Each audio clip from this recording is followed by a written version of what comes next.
大家好，我係環球網門新街坊家庭社區服務中心嘅社工阿輝。今日呢，想同大家分享一個好重要嘅話題，點樣幫小朋友做返個情緒嘅話事人。好多時呢，小朋友唔識表達情緒，會發脾氣啦，亦都鬧情緒。其實佢哋只係未學識點樣管理自己嘅情緒嘅啫。首先，情緒管理唔係只係講唔好喊、唔好嬲，而係教小朋友識得辨別情緒、理解情緒。最後學識表達同管理情緒，好似我哋大人一樣。當我哋能夠講出自己嘅感受，就唔會咁容易被情緒牽走咗。具體可以點做呢？我哋可以教下小朋友幾個簡單又有效嘅情緒管理技巧。我哋第一，深呼吸放鬆法，教下小朋友慢慢吸氣，閉住呼吸，再慢慢呼氣。呢個方法可以幫助佢哋平靜心情。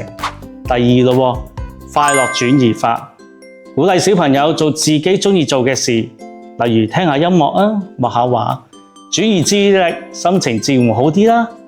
第三，我哋情緒日記，同小朋友一齊記錄每一個情緒，幫佢哋理解自己嘅心情同埋變化。家長點樣善於溝通嘅支持係小朋友呢？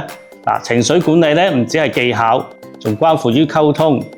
家長，我可以試下用我信息表達感受，例如我擔心你今日好似唔係好開心，可以同我講嗎？先下聆聽，再俾佢建議，等小朋友嘅感受都可以理解嘛。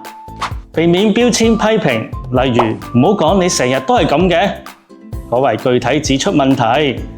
情緒管理就好似一把鎖匙，幫小朋友打開情緒嘅大門，亦都家長更容易理解佢哋嘅內心感受。